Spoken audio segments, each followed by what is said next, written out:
ফেরাউনের মতো, ফেরাউন যেরকম ভাবে বনি ইসরাইলের সেই সন্তানদেরকে নির্বিচারে হত্যা করেছিল, এখন শুরু হয়েছে সেই জুলাই যোদ্ধাদেরকে এক এক করে হত্যা করার পরিকল্পনা বাস্তবায়ন। কিন্তু জেনে রাখবেন ফেরাউন যতই চক্রান্ত করেছে, যতই শিশু হত্যা করেছে, আল্লাহ রাব্বুল আলামিন ফেরাউনের ঘরে মুসাকে তৈরি করেছেন, লালন পালন করেছেন। ঠিক তেমনি ভাবে ওই স্বৈরাচার যতই চক্রান্ত করুক, ষড়যন্ত্র করুক, ইনশাআল্লাহ তার আওয়ামী লীগ ছাত্রলীগদের মধ্যে এমন ছেলেরা তৈরি হবে যারা ভুল বুঝতে পারে তওবা করে ওই লেডি ফেরাউনের কবর রচনা করে ছাড়বে ইনশাআল্লাহ। ভাইরা আমার, আপনারা জানেন শয়তানকে আল্লাহ তাআলা জান্নাত থেকে বহিষ্কার করে দিয়েছিল। আদম হাওয়া জান্নাতে ছিল, তাহলে আদম হাওয়াকে শয়তান ধোঁকা দিল কি করে? আদম হাওয়া জান্নাতে, শয়তান বাহিরে, ধোঁকা দিল কি করে? শয়তান মাঝে মধ্যে জান্নাতের দরজার সামনে আসতো আর বলতো আমি বর্ডারে আছি, বাংলাদেশের কাছেই আছি, চট করে ঢুকে পড়বো। এখান থেকে বিভিন্ন চক্রান্ত করেছিল। কিন্তু জেনে রাখবেন, শয়তান যতই চক্রান্ত করেছে, জান্নাতে আবার ঢোকার যতই চক্রান্ত করেছে, কিয়ামত পর্যন্ত সে জান্নাতে ঢুকতে পারে নাই, পারবে না। বাংলাদেশে যতই ঢোকার চক্রান্ত করো, শয়তান যখন একবার জান্নাত থেকে বহিষ্কার হয়েছে আর ঢুকতে পারে নাই। ও নরেন্দ্র মোদী, জেনে রাখো, বাংলাদেশ একটা জান্নাত। বাংলাদেশের প্রত্যেকটা ইঞ্চি একটা মসজিদ আজকে শাপলা চত্বরে জুমার সালাত আদায় করে ওসমান শরীফ ওসমান হাদি চত্বর ঘোষণা করা হয়েছে।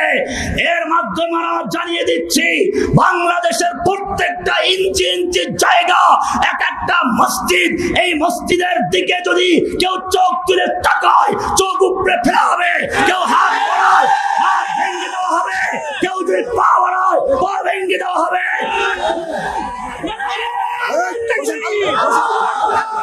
কিন্তু আমি পরিষ্কার বলতে চাই, আমরা ভারতের সঙ্গে বন্ধুত্ব চাই। ভারত আমাদের প্রতিবেশী। ইসলাম প্রতিবেশীর সঙ্গে সদাচরণ করতে শিখায়। আমি নিজে ইন্ডিয়াতে পড়াশোনা করেছি। আমি ইউপিতে দারুল উলুম দেওবন্দ মাদ্রাসার ছাত্র। অনেক হিন্দুদের সঙ্গে আমার চলাফেরা ছিল। তাদের মধ্যে অনেক ভালো মানুষ আছে। সুতরাং আমি স্পষ্ট বলতে চাই, ইন্ডিয়ার হিন্দু ভাইদেরকে জানিয়ে দিতে চাই, যারা শান্তি প্রিয় হিন্দু, চাই সে বাংলাদেশে হোক, ইন্ডিয়াতে হোক, দুনিয়ার যেই প্রান্তে হোক, তাদের সঙ্গে আমাদের কোনো শত্রুতা নেই, তাদের সাথে আমাদের কোনো বৈরিতা নেই। কিন্তু যারা বাংলাদেশের স্বাধীনতা সার্বভৌমত্বকে চ্যালেঞ্জ করতে চায়, বাংলাদেশের স্বাধীনতা সার্বভৌমত্বকে ভুলণ্ঠিত করতে চায়, যারা বাংলার মানচিত্রকে ধ্বংস করতে চায়, তাদের জানা উচিত বাংলাদেশের মানুষের সাথে তোমাদের কাছে অস্ত্র আছে, পারমাণবিক বোমা আছে, সব কিছু আছে, কিন্তু তোমাদের সঙ্গে মাওলা নেই। আমাদের সঙ্গে মাওলা আছে, আল্লাহ আছে। সূরা মুহাম্মদ 11 নম্বর আল্লাহ বলছেন, যালিকা বিআন্নাল্লাহা মাওলাল্লাযীনা আমানু ওয়া আন্নাল কাফিরিনা লা মাওলা লাহুম। মুমিনদের মাওলা আছে, কাফিরদের মাওলা নেই। সুতরাং জেনে রাখো, যুগে যুগে মুসলিমদেরকে সাহায্য করেছেন কে? সুতরাং যুবকদেরকে বলবো, তোমরা জানো মোহাম্মদ বিন কাসেম সুদূর আরব থেকে, হেজাজ থেকে ভারতবর্ষে কেন আগমন করেছিলেন?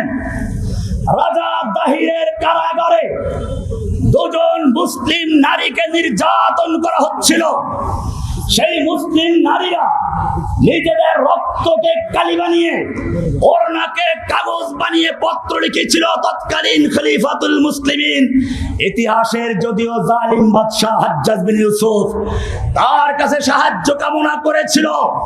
ইতিহাস সাক্ষী, এই চিঠি পাওয়ার পরে হাজ্জাজ বিন ইউসুফের ঘুম হারাম হয়ে গেল, খানাপিনা বন্ধ হয়ে গেল। তার নিজের ভাতিজা 16 বছরের যুবক মোহাম্মদ বিন কাসেমকে বলল, ভারতবর্ষে চলে যাও, রাজা দাহিরের কারাগার থেকে ওই মুসলিম বন্ধের হয়তো উদ্ধার করবে, নতুবা শহীদ হবে, জীবিত ফিরে আসবে না। আপনারা জানেন সেই 16 বছরের যুবক মোহাম্মদ বিন কাসেম শুধু ওই দুটো বোনকে উদ্ধার করেছে তা নয়, গোটা ভারতবর্ষে ইসলামের বিজয় পতাকা উড্ডীন করেছে। আমিও তোমাদের বলতে চাই, আবার যদি রাজা দাহিরের প্রেতাত্মারা হাসিনার রূপ ধরে অথবা সন্ত্রাসী যুবলীগ ছাত্রলীগের রূপ ধরে, সন্ত্রাস লীগ ধর্ষণ লীগের রূপ ধরে বাংলার জমিনের দিকে পা বাড়ায়, ও আমার যুবকেরা, যদি ইসকন নামক উগ্র হিন্দুদের মাথায় ভর করে ঢুকতে চায়, তাহলে মোহাম্মদ বিন কাসেম হয়ে মাঠে নেওয়ার জন্য তৈরি আছো কিনা?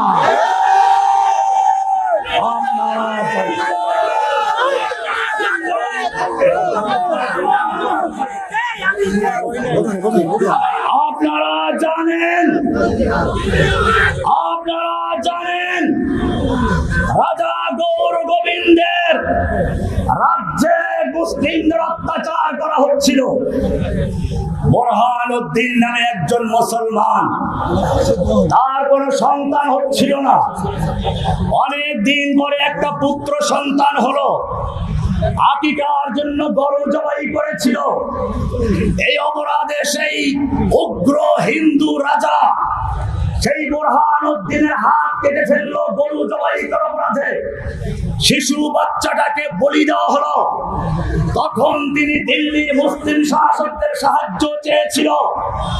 আপনারা জানেন সেই সাহায্যের ডাকে সাড়া দিয়ে শাহজালাল রহমাতুল্লাহ আলাইহি আগমন করেছিলেন। রাজা গৌর গোবিন্দকে উচিত শিক্ষা দিলেন।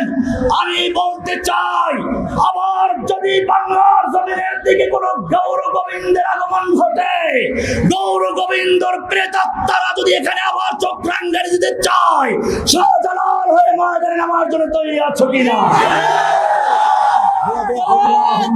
ربنا ظلمنا أنفسنا وإن لم تغفر لنا وترحمنا لنكونن من الخاسرين ربنا آتنا في الدنيا حسنة وفي الآخرة حسنة وقنا عذاب النار رب ارحمهما كما ربياني صغيرا رب العالمين আজকে খোলা ময়দানে শহীদ শরীফ ওসমান হাদি চত্বরে খোলা ময়দানে দাঁড়িয়ে জুমার নামাজ আদায় করে আপনার শাহী দরবারে হাত তুলেছি।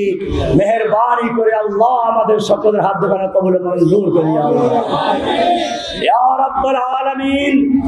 আজকে যারা আমার সঙ্গে হাত তুলেছে, এই ময়দানে থাকুক বা যেখানেই থাকুক, দেশে বিদেশে যেখানেই থাকুক, রাব্বুল আলামিন মেহেরবানি করে আমাদের সকলকে আপনার নেক বান্দা হিসেবে কবুল মঞ্জুর করুন ইয়া রাব্বুল আলামিন। ইয়া আল্লাহ, এই বাংলাদেশের স্বাধীনতা যুদ্ধ থেকে শুরু করে জুলাই যুদ্ধ পর্যন্ত বর্তমান পর্যন্ত যারা ইসলামের জন্য, দ্বীনের জন্য জীবন দিয়েছে, তাওহীদকে প্রতিষ্ঠার জন্য জীবন দিয়েছে, রাব্বুল আলামিন তাদের সকলকে আপনি শহীদ হিসেবে কবুল মঞ্জুর করে জান্নাতুল আলা নসিব করুন ইয়া আল্লাহ। বিশেষ করে আমাদের ভাই আবরার ফাহাদকে কত নির্মমভাবে হত্যা করা হয়েছিল, ইয়া রাব্বুল আলামিন ভাই আবরার ফাহাদকে আপনি জান্নাতুল ফেরদাউসের মেহমান বানিয়ে দিন ইয়া রাব্বুল আলামিন। আল্লাহ, আমাদের আবু সাইদ ভাই, আরো যত ভাইরা, বুদ্ধ,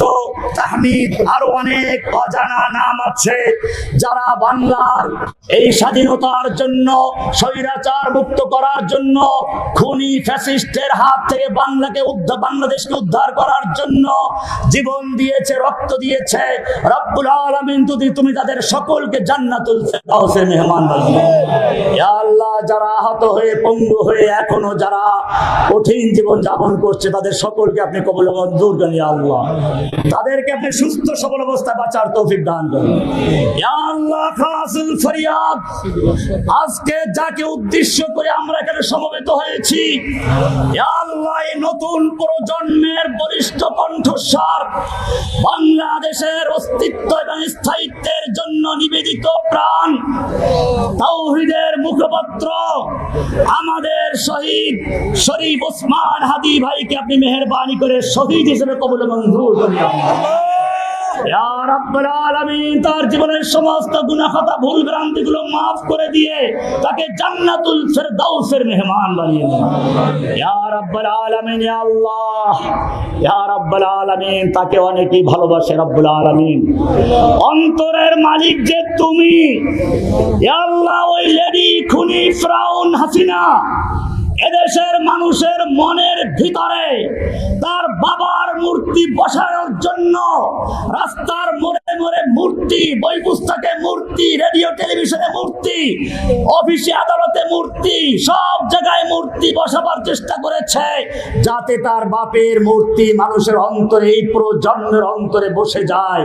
কিন্তু অন্তরের মালিক তুমি তার পরিবর্তে উল্টো এমন ঘৃণা তৈরি করে দিয়েছ, এই যুগের নতুন প্রজন্ম এমন ভাবে আবাবিল হয়ে মাঠে নেমে আসলো, একদিনের সমস্ত মূর্তিগুলোকে ভেঙে চুরমার করে দিয়েছে।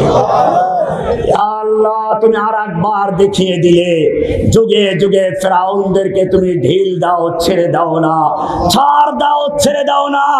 আল্লাহ, এই আন্দোলনকে বাস্তবায়ন করার জন্য যারা রক্ত দিয়ে, শ্রম দিয়ে, পরামর্শ দিয়ে, নেতৃত্ব দিয়ে সাহায্য করেছে সকলকে আপনি কবুল মঞ্জুর করেন ইয়া আমিন। ইয়া আল্লাহ, আমাদের হাসানাত ভাই, সার্জিস ভাই, নাহিদ ভাই, আরো যে সকল ভাইদের নাম এখন আমাদের অজানা আছে ইয়া আল্লাহ, ছেলে মেয়ে এমনকি ইংলিশ মিডিয়াম স্কুলের মেয়েরা পর্যন্ত বেরিয়ে এসেছিল, মাদ্রাসার ছাত্র জীবন দিয়েছে, শাপলা চত্বরে, হাটহাজারীতে, ব্রাহ্মণবাড়িয়াতে, রব্বুল আলামিন এই ফ্যাসিস্টের সময় যাত্রাবাড়িতে, উত্তরাতে, আরো যেখানে মোহাম্মদপুরে, আরো সারা বাংলাদেশে যত লোক যেখানে জীবন দিয়েছে, আহত হয়েছে, রব্বুল আলামিন সকলকে আপনি মেহেরবানি করে কবুল মঞ্জুর করেন ইয়া আল্লাহ। যারা বেঁচে আছে সুস্থ সবল অবস্থায় বাঁচার তৌফিক দান করেন ইয়া রাব্বুল আলামিন। জুলাই আগস্টে ঐক্যবদ্ধভাবে যেরকম ঐক্যবদ্ধ মাঠে নেমেছিল, আমাদের সেই ঐক্যকে ফাটল ধরানোর জন্য, ঐক্যকে ভেঙে দেওয়ার জন্য, ওই শয়তান যেরকম বেহেশতের থেকে বহিষ্কার হওয়ার পরেও আদম হাওয়াকে ধোঁকা দেওয়ার চেষ্টা করেছে, ওই আমাদের বাংলার জমিন থেকে বিচারিত দিল্লিতে গিয়ে যে শয়তান বসে আছে, এদেশের মানুষের ঐক্য ধ্বংস করে, এদেশের মানুষের ইত্তেহাদ ইত্তেফাককে ধ্বংস করে আবার সেই অনৈক্য তৈরি করে ঢোকার চেষ্টা করছে, সন্ত্রাস তৈরি করার চেষ্টা করছে, অশান্তি তৈরি করার চেষ্টা করছে। রব্বুল আলামিন, ইয়া আল্লাহ, তোমার নাম তো রহমান রহিম আছে, যদি ওই লোকদের ভাগ্যে হেদায়েত থাকে আমরা বলি তুমি তাদের হেদায়েত নসিব করে দাও ইয়া রাব্বুল আলামিন। আর যদি ওই খুনি ফ্যাসিস্টের ভাগ্যে হেদায়েত না থাকে, আজকে এই জুমার খুতবার পরে খোলা আকাশের নিচে তোমার কাছে ফরিয়াদ করি, রব্বুল আলামিন, তোমার নাম শুধু রহমান আর রহিম নয়, তোমার নাম জব্বার কাহার আছে। যেই নামের উসিলা দিয়ে তুমি ফিরাউনকে ধ্বংস করেছো, নমরুদকে ধ্বংস করেছো, আবু লাহাবকে ধ্বংস করেছো, রব্বুল আলামিন এই বাংলার জমিনে যত ফিরাউন নমরুদের প্রেতাত্মা হয়ে ঘুরে বেড়াচ্ছে তাদেরকে সেই নামের উসিলায় ধ্বংস করে দুনিয়াতে বিদায় রব্বুল আলামিন। আল্লাহ, আমির মুআবিয়া রাদিয়াল্লাহু তাআলা আনহু এবং আলীর মধ্যে যুদ্ধ হচ্ছিল।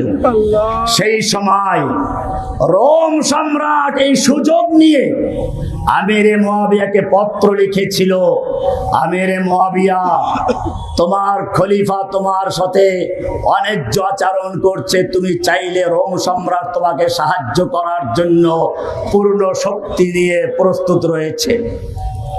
আমিরে মুয়াবিয়া বুঝতে পেরেছিলেন আমাদের মধ্যে পারস্পরিক বিরোধকে সুযোগ করে এই রোম সম্রাট মুসলিম ভূখণ্ড দখল করতে চায়।